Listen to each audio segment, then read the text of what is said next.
Margaret says, "Hi Raf, I have a question for you. I have a fit client in her 40s who can't do the supine Pilates mat exercise, the roll-up. I noticed that she's unable to articulate her spine around the lower thoracic and lumbar area. It just flattens out. Same observation when she does a cat stretch. That part of her spine just flattens and hinges up and down. Seems like the vertebra is stuck. What causes that, or what would you make of this? And what is the best way to help her get more movement there and help her do the exercise? Thanks. Warm regards, Margaret." Well, Margaret, I would start with somebody who can't do the roll-up. Couple of things. First thing I would look at, now you said she's a fit client, so let's look at the things that are required biomechanically in order to do the roll-up. In order to do the roll-up,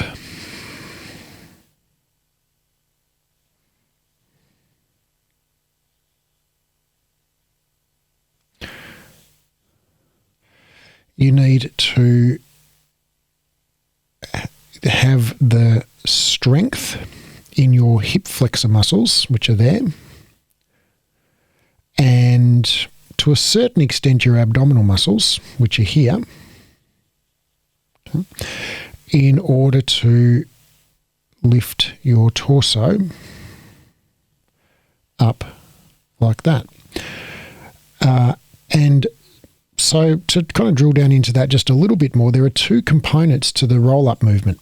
There's the flexion part, with the torso flexion, which looks like that.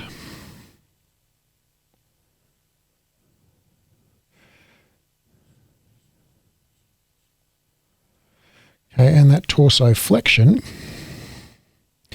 is done by the abdominals. The abdominal muscles do that torso flexion.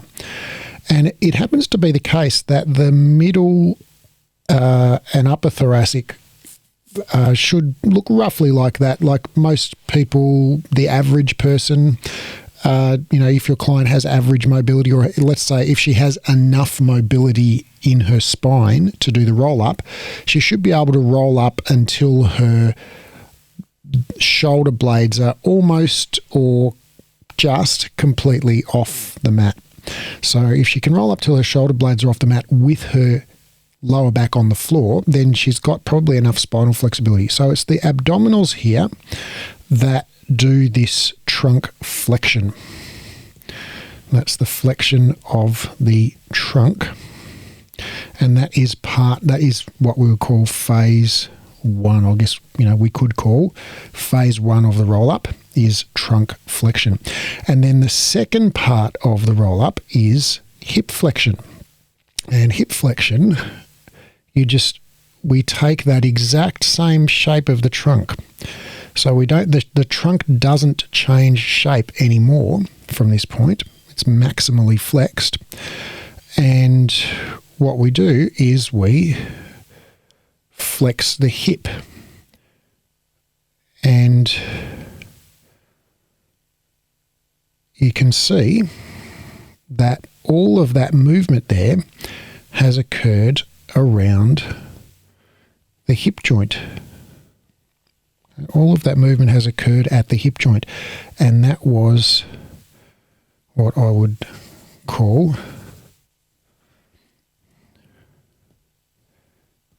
phase two, hip flexion. So, and that is accomplished by the hip flexor muscles, which are all roughly kind of sort of in that region. So if she can do phase one, if she can roll up until she looks kind of like that, with her shoulder blades just touching the mat or a little bit higher off the mat, then if she can do that,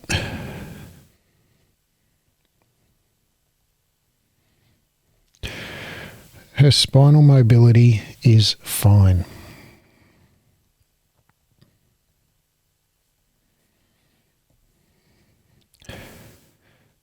And conversely, if she can't do it, then you need to work on her spinal mobility. But if she can do that and then she can't get further, well, then what that says is it's her hip flexor strength that is the problem. So you need to work on hip flexion strength.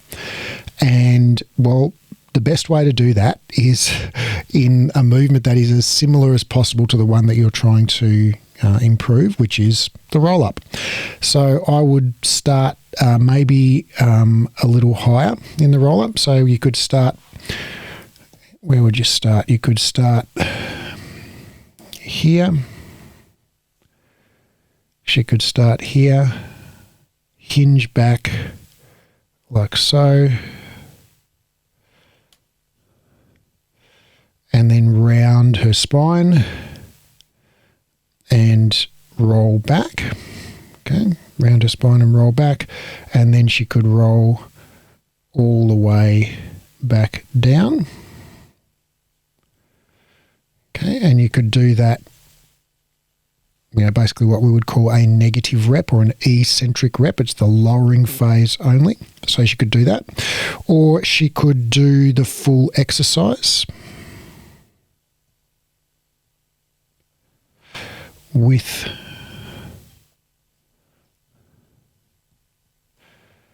some kind of nifty flex band around her feet to help her pull up, and that will reduce the load. That will help her, will reduce the load on her hip flexors and her abs a little bit, and she can do kind of a bicep curl at the same time. Bicep curl, and we'll put the band going up to her hands there, and that should help her get up. And the third, so those are the two possibilities that kind of seem most likely to me based on what you've told me, is that either her abs are not strong enough / she doesn't have enough mobility in her spine, or her hip flexors are not strong enough. Now, if she doesn't have enough mobility in her spine, how would you work on that? Well, stretch her spine. And the way you can stretch her spine is basically if we look at this roll-up position. Okay, here's the end position of the roll-up.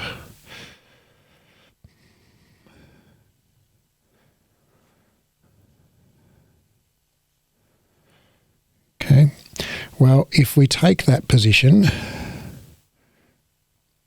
and we flip it, what exercise does that look like? Well, that looks like the rollover to me.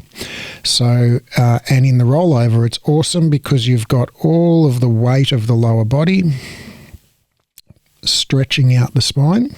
And I'm sure if you've done the rollover, you've experienced that.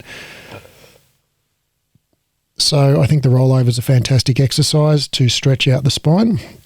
If she can't get into the rollover, you can start her on a prop, just a bolster or a cushion or an ottoman or something. You can start her like that with her feet like so, and that will help her kick her legs over quite easily and get into the position.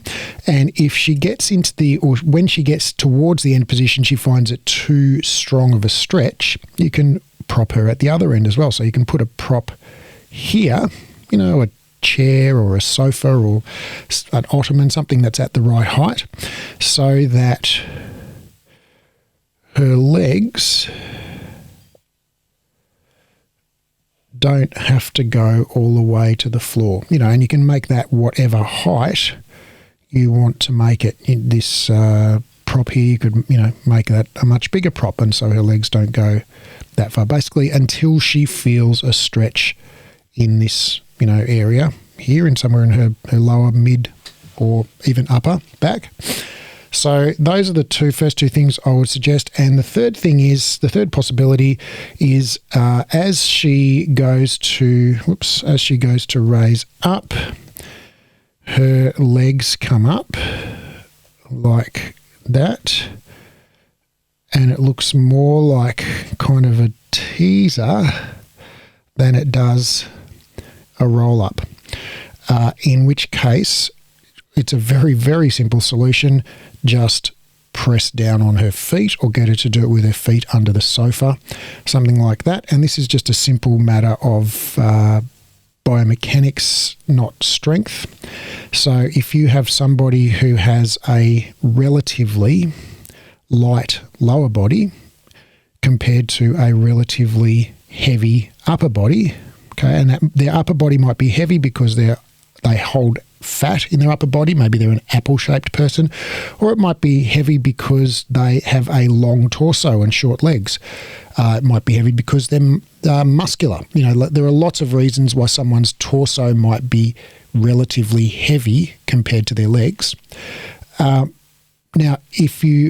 it's just a simple matter of physics, right? If you've got a pivot point there and you've got more weight on this side, well, you're not going to be able to roll that way. Like if you have a seesaw here, okay, and you put 10 kilos on that side and you put 6 kilos on that side,